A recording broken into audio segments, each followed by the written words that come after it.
자, 그러면 데일리인트 오늘도 역시나 아프지만 유쾌하시고 똑똑하신 우리 박근형 부장님 만나보겠습니다. IBK 투자증권 박근형 부장님입니다. 어서 오세요. 안녕하세요. 안녕하십니까 부장님. 네. 오늘 또 스타일 멋지십니다. 감사합니다.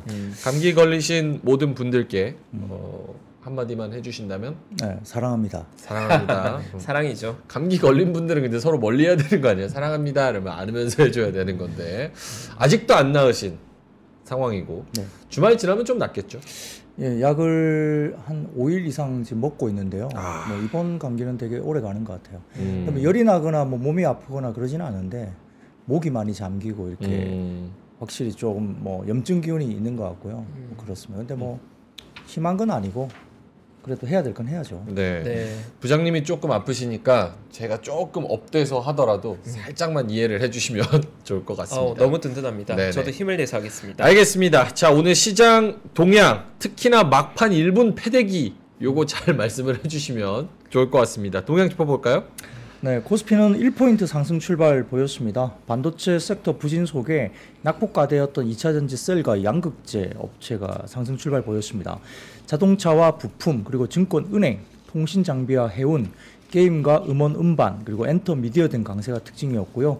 그 외에도 SEC가 11개의 비트코인 현물 ETF를 승인했다는 소식이 알려지면서 가상화폐와 그 다음에 STO, NFT 관련된 주들이 급등속이 나왔고요. 통신 장비와 결제주, 그다음에 로봇, 스마트 팩토리, 초전도체, 그다음에 MLCC와 메타버스 등의 테마가 강세 출발을 보였습니다. 네. 장 초반 하락 출발 보였던 반도체 섹터는 소부장 중심으로 일부 종목들이 상승 전환하면서 약간 반등세가 보이기도 했습니다. 개장 초 주춤하던 시장은 1월 1일부터 10일까지 수출이 전년비 11.2% 증가 소식에 반등세가 나왔고요. 반도체가 25.6% 증가, 그리고 대중 수출도 10.1% 증가했습니다. 10시경 한국은행이 기준금리 연 3.5%로 8연속 동결을 했는데요. 금통위에서 추가 인상 필요성 판단 이 문구를 삭제하면서 사실상 금리 인상이 종료된 것으로 국내에서도 판단됩니다. 다행이네요. 뭐 이런 것들 때문에 뭐 기관도 현선물 매수 확대가 되면서 시장에 점진적인 상승을 보였고 코스피 낙폭 확대에 따른 뭐 순매도로 일관하던 전반적으로 기관이 7거래일 만에 순매수 전환에 반등을 보였습니다.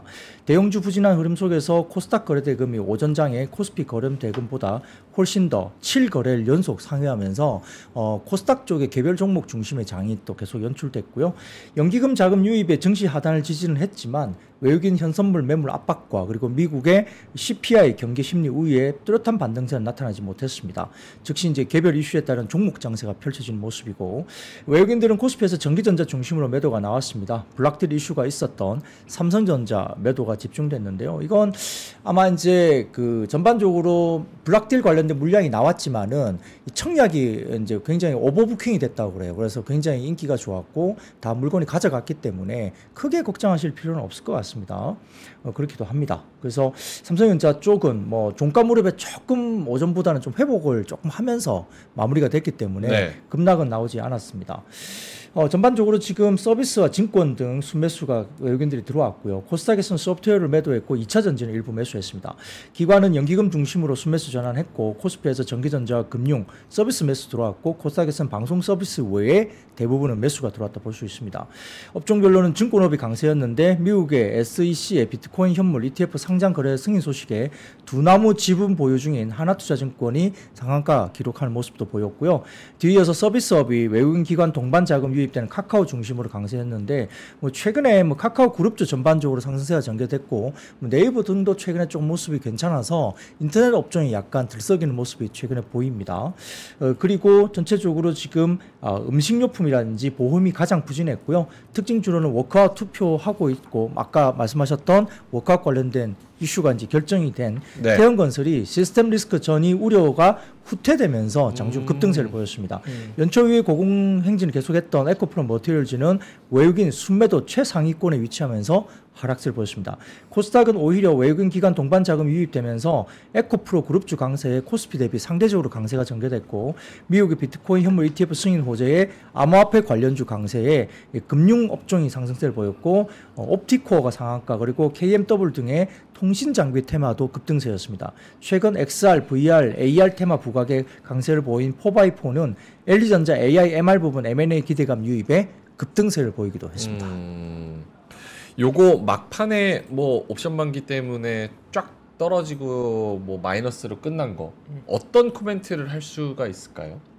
사실 선물 시장에서 외국인의 포지션이 다운 베팅이냐 업 베팅이냐에 따라서 삼성전자를 가지고 이제 방향을 만드는 얘기를 많이 하고 네네. 사실 지금은 하방에 베팅되어 있다 보니까 그런 수급들이 들어왔다는 얘기를 하는 것 같고요. 오늘 전자 같은 거 보면 외국인 매도가 600만 주가 넘었거든요. 그러니까 그런 걸 보면 외국인들이 사실 선옵션 만기일에는 어느 정도 약간 좀 수급적인 약간 영향을 끼치는 거죠. 네, 옵션 만기일에 뭐 수급 폭탄이라고 말하는 거죠. 이제 네. 매도 폭탄을 던진 거죠. 그러면 오늘 하루 이렇게 지나가고 그렇게 걱정은 안 해도 되는? 보통 일반적인 시장에서는 전자와 엔비디아의 방향성이 같아야 되는데 이번 주는 독특했던 게 정반대로 벌어졌거든요. 그러니까 그런 것들은 사실 수급이 단기 왜곡을 일으켰다는 얘기들이 좀 있는 거죠. 물론 뭐 4분기에 실적에 어닝 쇼크가 있었던 게 펀더멘털 이슈라고 보는 분들도 있지만 네. 업황으로 봤을 때 개선되고 있는 거니까 저 개인적으로는 펀더멘털 훼손보다는 수급적인 노이즈가 좀 있었던 게 아닌가 이번 주. 그래서 단기적인 왜곡이 좀 발생한 게 아닌가라는 관점으로 저는 보고 있습니다. 물론 각자의 관점이 좀 다를 수 있을 것 같고요. 부장님은요? 네, 오늘 뭐 만기일 정도의 뭐 이슈는 뭐 상방으로도 나올 수 있고 하방으로도 나올 수 있으니까 뭐 특이한 케이스로 보기에는 좀 어렵죠. 뭐 뭔가 악재가 있어서 막 다 던져버린 건 아니지고요. 네. 뭐 프로그램 관련된 포지션 이슈이기 때문에 뭐 예전에는 또 막판에 확 들어와가지고 주가를 끌어올린 적도 꽤 있어서요. 너무 오늘 이벤트를 가지고 크게 생각하실 필요는 없습니다. 부장님도 뭐 우리 그 형님도 그렇게 크게 뭐 의미 둘 필요는 없다. 네, 수급적인 이벤트니까요. 펀드멘털 훼손은 아니다 결론적으로는. 기분 좋다가 말았다. 요 정도로 끝이다. 맞습니다. 오케이, 알겠습니다. 자, 그러면 이슈로 넘어가 볼게요. 오늘 가상화폐 관련 종목들이 올랐는데 미국 증권거래위원회에서 비트코인 현물 ETF 여기 기대감이 많이 있었는데 11개 무더기 승인 소식 등의 가상화폐 관련주들도 올랐습니다. 네, 뭐 사실 약간 테마성 느낌이 있어서 여태껏 그렇게 소개를 많이 안 했던 쪽이고요. 네. 다만 이제 좀 확실한 좀 큰 이벤트이긴 합니다. 뭐 기존에 이런 기대감 때문에 관련된 종목들이 좀 들썩이기도 했지만 얼마 전에는 해킹 사건 때문에 실질적으로 이제 승인된 게 아닌데 승인된 것처럼 약간 해킹 관련된 뭐 이슈도 있었고 그래서 이제 그렇게 정말 될까 안 될까 뭐 이런 여러 가지 이슈들이 있었지만 아무튼 확정적으로 이제 승인이 됐기 때문에 네. 하나의 큰 이벤트로 될 수 있습니다. 그래서 다수의 비트코인 현물 상장지수 상품 ETF의 상장 및 거래를 승인했다 밝혔고요. 아마 전반적으로 11개 비트코인 현물 ETF가 11일 바로 이제 거래소에 상장돼서 거래가 될 것으로 보입니다. 다음 사진 보시면 관련된 SEC 관련된 확정 기사가 나온 부분을 제가 따왔는데요. 한번 그거는 보여주시면 될 것 같고요. 네. 사진을 좀 띄워주시면은 그 부분 SEC 승인 관련된 확정 기사입니다. 그래서 이제 이번 승인 때문에 개인과 그 기관 투자자들이 비트코인을 직접 보유하지 않고도 세대 최규모의 가상자산 비트코인에 노출될 수 있는 기회를 충분히 제공할 수 있다 이렇게 평가를 받았고요. 그래서 지금 랠리가 좀 더 이어질 것으로 보는 것 같습니다. 가격에 대한 뭐 그거는 이제 제가 좀 이따 말씀드릴 거고. 그래서 실질적으로 오늘 오전 10시 30분 기준에 비트코인 가격이 아마 전반적으로 46,600달러 선 거래가 오전 10시 30분에 됐습니다. 그러니까 빗썸과 업비트에서는 6,350만 원에 거래가 됐으니까 사실 굉장히 비싸죠. 그렇죠. 예, 그래서 많이 올라왔는데 비트코인 ETF 승인에 따라서 이더리움 등의 다른 가상화폐에 대한 ETF도 또다시 이제 불거질 수 있다는 점에서 좀 긍정적으로 좀 더 접근이 가능하다 볼 수 있습니다. 그래서 이제 지금 NH투자증권에서 오늘 관련해서 이야기를 했는데요. 결국 이제 ETF가 전반적으로 봤을 때는 자금 쏠림 현상이 심하기 때문에 이제 ETF는 1위 ETF로 자금이 초반에 많이 쏠리거든요. 그러니까 하나가 딱 얘가 제일 크다 그러면 그 시장으로 자금이 확 쏠려 버립니다. 나머지들은 조금 자금이 굉장히 좀 주춤할 수가 있기 때문에 첫 번째 선점하는 게 되게 중요하거든요.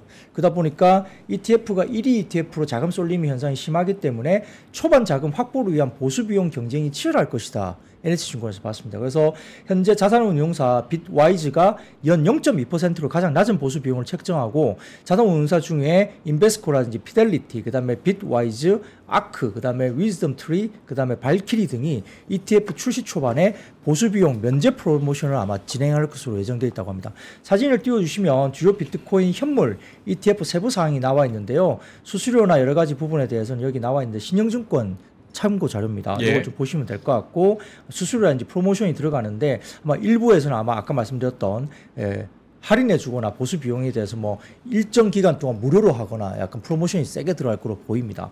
자산 운용사별로 마케팅 활동이 본격화될 것 같은데 뭐 이런 부분에서는 아마 ETF 관련된 승인부터 간접적으로 영상 광고를 또 진행하고 있는데 다음 사진 보시면은 비트코인 현물 ETF의 현금 상환시 프로세서 관련된 부분들이 신영증권에서 나온 자료인데요. 뭐 거래는 이런 형식으로 된다고 합니다. 예, 숫자 순서대로 보시면 되거든요. 네. 그래서 1번부터 쭉 나와 있는 숫자 순서대로 10번까지 이렇게 나와 있는데 마켓 뭐 메이커가 어떻게 하면서 판매해주고 뭐 주문을 승인하면서 어떻게 현금 흐름이 흘러가는지 이 부분은 이제 도표로 그려놨으니까 지금 당장 눈에 안 들어오시라도 나중에 신의 자료실에서 자료 좀 다운 받으시면 도표를 한번 보시면은 아 이렇게 흘러가서 ETF 거래가 되는구나 이렇게 보시면 될 것 같습니다. 와, 근데 이거 진짜 저 보고 있는데 어렵긴 어렵네요. 예, 뭐 마켓 메이커가 뭐야 이러면서 여러 가지 워딩에 대한 공부도 같이 좀 해보셔야 될 것 같습니다. 네, 그렇습니다. 그래서 이건 한번 다시 한번 보시면 좋을 것 같고요. 네.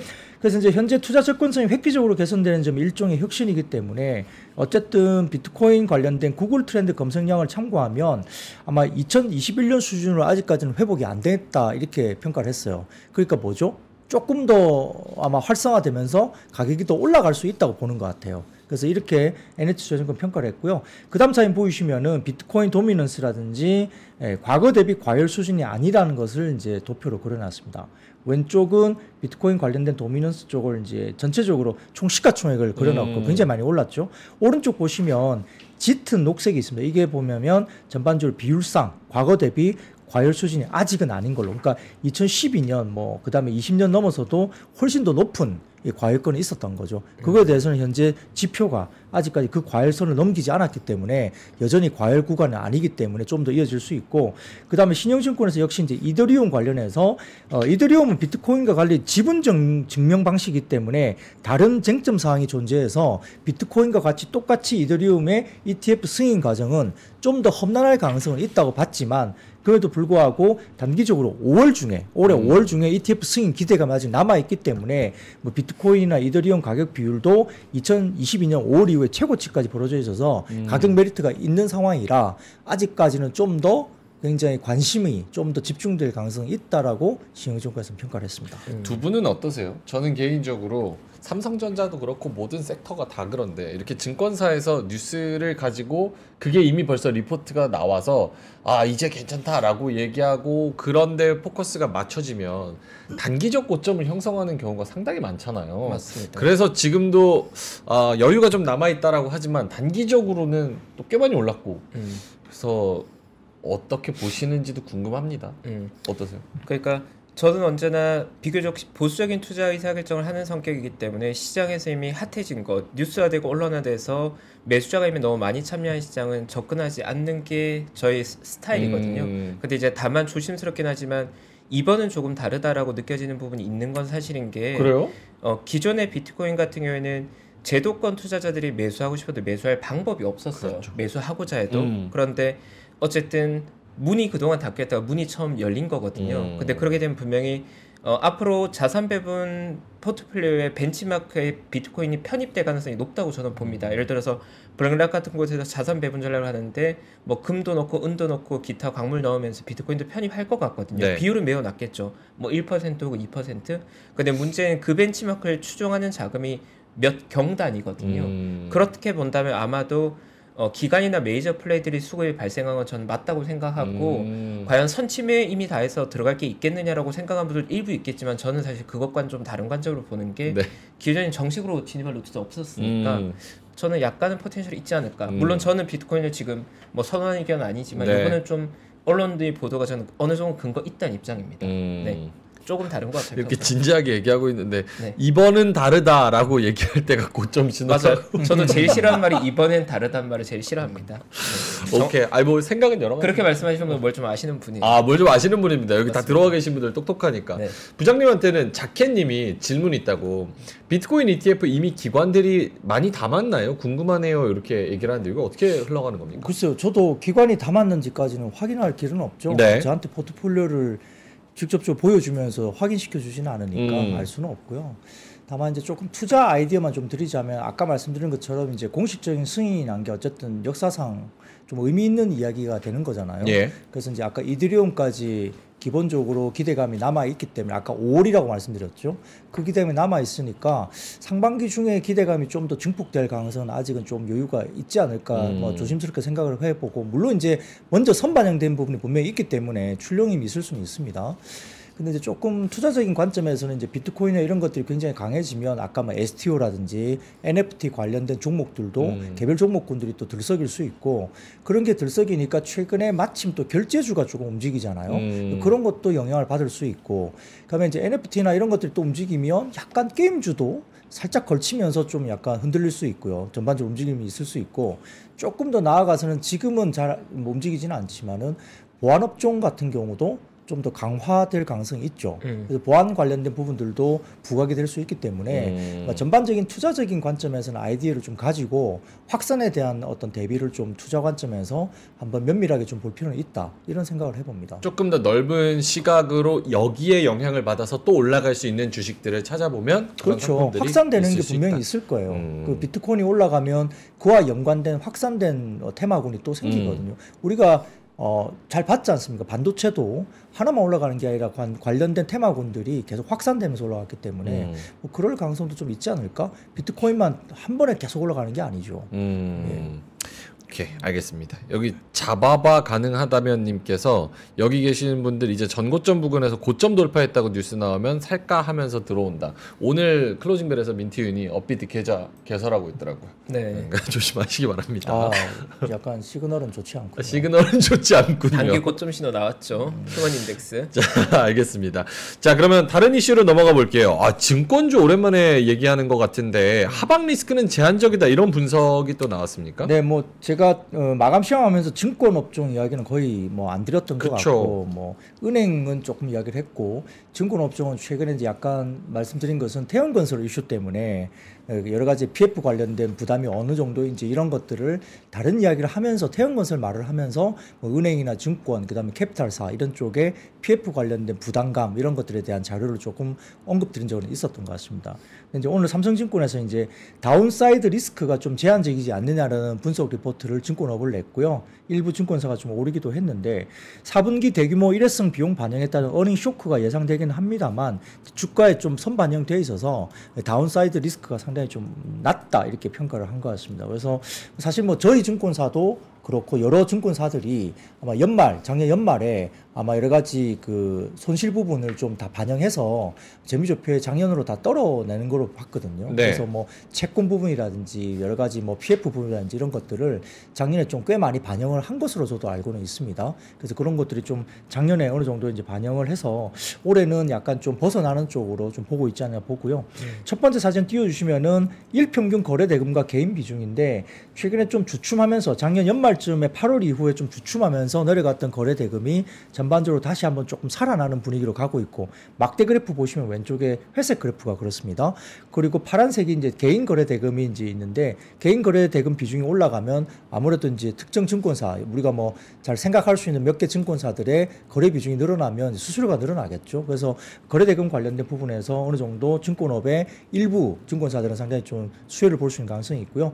고객 예탁금 추이도 약간 주춤하다가 다시 작년 연말부터 좀 올라가기 시작하고요. 50조 넘어섰습니다. 그 예탁금이 그래서 올라가고 있고 신용잔고 추이는 조금 빠지는 추이입니다. 그래서 이제 이 부분은 약간 이제 수익성에 약간 마이너스가 좀 되겠죠. 그래서 다음 사진 보여주시면 증시 주변 자금과 증권사 순이자 수익 추이인데 이게 보시면은 막대 그래프가 증권사 순이자 수익을 뭐 좀 합계를 한 것 같습니다.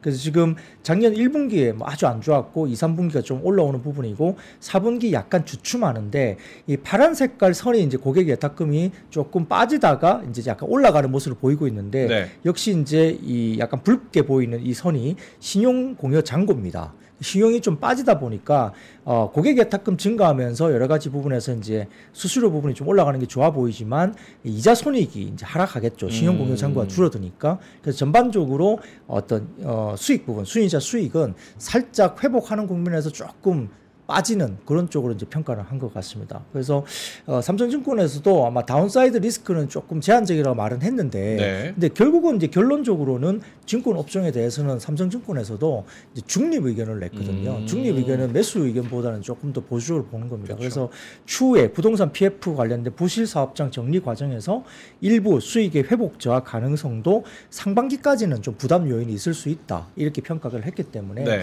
이런 것들을 좀 유의하시면서 증권업을 좀 보시면 좋을 것 같고요. 뭐 증권업을 매매하기보다는 사실은 저는 결국 PF 관련된 건이 뭐 태형건설로 끝날 거냐 아니면 또 추가적인 건설사가 뭔가 나올 거냐가 네. 이슈가 되는데, 최근에 좀 이야기되는 종목들이 이제 뭐 신세계건설이나 뭐 코오롱 관련된 뭐 건설사가 다소 조금 이제 불안하게 기사가 좀 나오는 부분이 좀 있어서 추가적으로 더 태형건설 이외의 다른 회사들이 좀 불거지지 않았으면 하는 바람이고요. 잘 정리돼서 질서 있게 정리가 좀 잘 됐으면 좋겠습니다. 알겠습니다. 뭐 증권주 길게 얘기할 건 아닌 것 같고 넘어갈게요. 맞아요. 네, 넘어가겠습니다. 삼성전자 상용 로봇 사업 본격화 기대감 지속, 관련주 상승입니다. 네, 우리가 이제 한종희 삼성전자 부회장이 지난 9일날 CES 2024에서 결국은 생성형 인공지능 등장으로 로봇에 대한 가능성이 커졌다고 평가했고, 그건 누구나 다 생각할 수 있는 거죠. 그래서 봇핏 출시 계획을 묻는 질문에 대해서 이미 B2B로 판매를 시작했다라고 이야기를 했어요. B2B로. 그러니까 이제 기업 간의 거래는 시작했다고 이야기를 했고요. 실버타운 쪽에서 걷기와 보행에 활용되고 있다, 이렇게 평가했습니다. 봇핏은 이제 보행, 그러니까 약간 다리가 불편하거나 뭐 허리 쪽이 안 좋거나 이런 분들이 이제 이걸 입으면 보행에 좀 많이 도움을 되는 쪽으로 이야기가 나오고 있죠. 그리고 이게 어디에 이야기되냐면 피트니스 쪽도 이야기되고 필라테스부터 시작하고 더 다듬어서 B2C까지 이제 일반 고객들에게 판다는 건데, 이게 이제 힘을 좀 더 실어줘서 이렇게 다리를 움직이게끔 걷게 좀 하는 게 이제 봇핏이잖아요. 네. 근데 힘을 거꾸로 주면 어떻게 되죠? 거꾸로 주면? 피트니스 하기 좋죠. 오. 힘을 압력을 받으니까 네. 내가 이제 걸을 때는 내가 힘을 더 조그만 힘이라도 힘을 받아서 이제 걷는 게 도움이 받는 거고, 네. 거꾸로 나한테 압력을 주는 걸로 거꾸로 행사를 하면 헬스 하는 것처럼. 몸에 입고 헬스 하는 것처럼 할 수 있는, 그게 이제 피트니스 쪽이나 필라테스 쪽으로 바로 사용할 수 있습니다. 괜찮네요. 안 굽혀지니까 내가 근육으로 눌러서 그렇죠. 근육을 키울 수 있는. 네. 그래서 피트니스 기계를 쓰지 않고도 오. 그걸 입고 이제 피트니스 기능처럼 이렇게 할 수 있는 부분이 있고요. 그렇게 해서 이제 이게 필라테스나 피트니스 쪽에 충분히 활용 가능합니다. 오, 좋네요. 그런 기능이 나오는 어떤 뭐 아마 제품이 나올 걸로 보이고요. 그러면 이제 혼자 하면, 그렇게 하면 너무 웃기잖아요. 그래서 이제 비전 프로나 뭐 그런 것들, MR이나 헤드셋 이런 것을 끼고 이제 피트니스 강사나 아니면은 필라테스 강사가 하는 동영상을 보면서 같이 이렇게 뭔가를 하거나 뭐 이런 식으로 응용도 되겠죠. 생각해 보면. 이거 결합된 되게 파워풀할 것 같은 게, 사실 재활 운동 같은 거 할 때 이런 거 딱 썬 다음에 재활 운동사에 가이드 해주고 그걸 로봇 딱 입고 하면 도움 되게 많이 될 것 같아요. 모입도 맞아요. 잘 되고. 맞아요. 네, 맞습니다. 그래서 그럴 가능성이 좀 많이 저는 있을 거로 보여요. 가정용 홈 트레이딩으로 충분히 뭐 가능하다 봅니다. 그래서 그런 이야기가 좀 나왔습니다. 네. 그래서 이제 삼성전자가 추구하는 로봇은 뭐 제조 로봇과 리테일 로봇, 홈과 개인을 위한 로봇, 이렇게 평가를 했고요. 2016년도 이후에 대규모 M&A가 없었다는 질문에 대해서 아마 대형 M&A를 착실히 진행하겠다라고 밝혔기 때문에 또 M&A 관련된 이슈가 약간 불거지면서 로봇 관련주라는 이런 것들이 상당히 좀 주목을 많이 받았습니다. 네. 근데 이제 메리츠 증권에서 이제 오늘 이야기를 하면서 관련해서 이제 카운터 포인트 관련된 뭐 인용을 했는데요. 이게 이제 상용 로봇 이야기를 많이 했지만 뭐 그것보다는 실질적으로 XR이나 AR, VR 뭐 이런 관련된 종목, 메타버스까지 또 움직였거든요. 로봇과 더불어서. 그래서 이제 카운터 포인트 관련된 이슈가 이제 기사가 나온 게 있는데 그걸 네. 인용하면서 24년 XR 헤드셋 출하량이 390만 대까지 높은 두 자릿수 성장을 올해 기록할 거로 봅니다. 올해. 예, 그렇습니다. 그래서 2월 판매 개시 예정인 애플의 비전 프로가 뭐 사용자의 흥미와 산업 변화를 또 이끌 것으로 봤고요. 24년 애플의 이제 비전 프로 판매량은 뭐 저희가 이야기했던 50만 대 정도 예상을 했고요. 4, 50만 대 말씀해 주셨잖아요. 예, 맞습니다. 그래서 역시 이제 충성 고객이나 개발자나 얼리 어답터 일부가 기업 이용자들이 상당히 많을 거다 이야기를 했습니다. 그리고 24년 AR 시장은 전년비 54% 급성장할 걸 성장을 받고 X리얼 에어2라든지 에어2 프로 AR 글라스가 있다고 하는데 이게 시장 성장을 견인할 어떤 제품으로 평가를 했습니다. 지역별로는 이미 메타 헤드셋의 70%가 출하되고 있는 북미가 최대 시장으로 이야기를 했고요. 역시 이제 북미 시장이 더욱더 확대되고 유럽은 약간 느린 채택 추세 때문에 조금 느릴 것으로 봤고 중국도 약간 최근에 게임 규제와 관련된 분위기가 있기 때문에 아마 이 시장도 약간 느리게 형성될 것으로 봤습니다. 아시아 시장에서는 소니가 PSVR2 그러니까 플레이스테이션 관련된 게 있기 때문에 이 부분 관련해서 한국과 호주, 뉴질랜드 중심으로 아시아 지역은 긍정적으로 흐름이 이루어질 것이다 이야기를 했고요. 삼성전자도 올해 MR 헤드셋 시장 재진입이 있기 때문에 그렇긴 하지만 애플 대비 좀 느린 시장으로 들어왔기 때문에 네. 조금 출하나 어떤 기여도가 좀 늦을 것이다 이렇게 이야기를 했습니다. 그래서 다음 사진 보시면 글로벌 XR 헤드셋 출하량인데요. 굉장히 많이 늘 것 같아요. 일단 뭐 이것은 카운터 포인트 리서치에서 이제 평가를 한 것인데 아무튼 올해는 3,600만 대 정도까지인데 그죠? 24년도에는 5,700만 대. 한 3년 전에 메타버스 한참 뜰 때 비슷한 그래프 본 것 같은데, 그렇죠? 근데 이제 저 10억 대란 디바이스 숫자는 우리가 인류가 가지고 있는 모바일 휴대폰이 한 20억 대 정도 되니까 두 사람당 한 명 정도 꼴로는 XR 기기를 가지고 있게 된다는 얘기니까 저 전망은 제가 보기엔 성장치에 대한 전망보다는 그만큼 필수템이 될 거라는 얘기를 하는 것 같아요. 네. 그럼 뭐 어떤 그림이 될지는 저도 잘 이해는 안 되긴 하네요. 근데 아니, 내일 모레일도 모르는데 네, 무슨 그러니까 2030년이니까 너무 먼 가정이긴 한데. 근데 기대감은 있다. 여기에 포인트가 있는 거죠.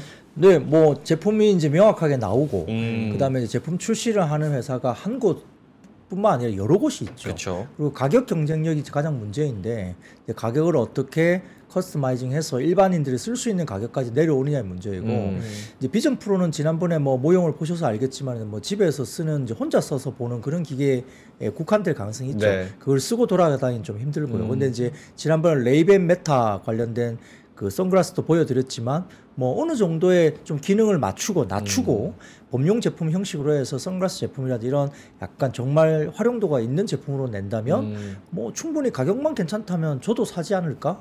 그렇게 생각하고 있고요. 역시나 여기도 이제 PC처럼 많이 세분화되지 않겠어요? 좀 성숙기에 들어서면 PC도 우리도 게이밍용은 집에서 딱 데스크톱으로 딱 냅두고 노트북은 또 가볍게 쓰는 것도 있고 만약에 그것도 아니면 아이패드 조그만 것처럼 이렇게 들고 다니는 게 있는 것처럼 나중에는 진짜 고사양 뭐 VR 이런 거에다가 구글 글래스 같은 설명해 주신 레이벤 같은 거 나오고 네, 그렇죠. 그러니까 거의 10년 단위 이상으로 보면 어쨌든 PC가 유행을 했고 네. PC가 10년 이상 오면서 그 다음 사이클이 이제 스마트폰으로 넘어오고 그래서 PC가 뭐 이렇게 저물어 가는 네. 어떤 그런 옵션으로 되는 거죠. 그리고 스마트폰이 10년 이상 고가되면서 이제 어느 정도 포화 상태가 되니까 다른 어떤 하드웨어적인 부분들이 분명히 나올 때가 되긴 됐어요.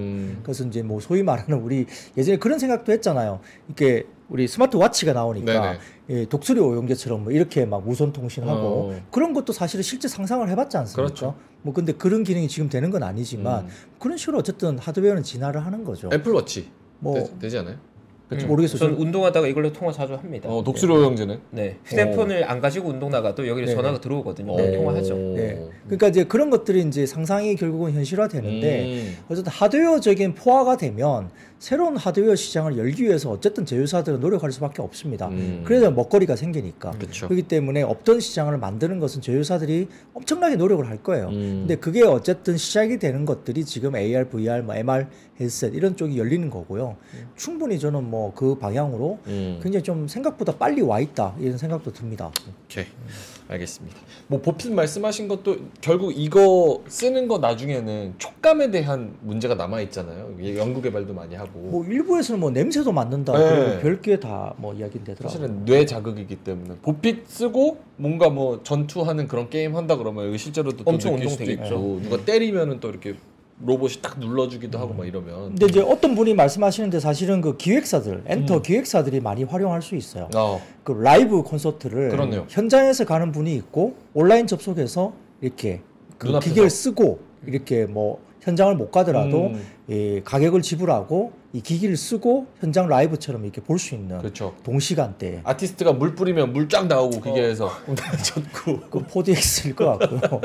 뭐 아무튼 뭐 그런 것들이 충분히 실현 가능하고요. 축구 게임 같은 거 이런 것들은 현장을 이제 예를 들어서 우리가 뭐 EPL 같은 것들을 라이브로 이제 TV로 볼 수 있는데 그걸 이렇게 현장에 있는 것처럼 XR이나 뭐 MR 헤드셋 기를 끼고 보면 현장감을 실제로 느끼면서 라이브로 바로 볼 수 있는 그런 세상도 올 수 있죠. 여러 가지 상상을 좀 해볼 네. 수가 있는 것 같습니다. 자, 다음으로 넘어갈까요? 네. 오늘 5G가 난리 났죠. 와, 난리가 났는데 이재용 회장이 움직이니까 바로 반응합니다. 네, 뭐 어쨌든 뭐 삼성전자 회장이 새해 첫 경영 행보로 6G 네트워크 통신 기술 점검에 나섰다. 네. 이게 좀 와닿지는 않습니다. 그죠? 우리가 5G도 쓰지만은 이제 퀄리티, 질에 대한 이야기가 많고 그쵸. 품질에 대한 이슈가 5G도 있는데 무슨 6G 이야기냐 뭐 이런 이야기를 하실 분이 분명히 있을 것 같고 또 통신 장비주들이 뭐 너무 많이 빠진 상태에서도 몇 년간 바닥에서 들썩였다가 또 제자리 빠지고 또 제자리 빠지고 뭐 그랬기 때문에 양치기 소년 같은 주식이었고 해서 사실은 굉장히 좀 와닿지는 않는데 네. 어쨌든 그래도 오늘은 급등세를 보였다는 것이 의미가 있고요.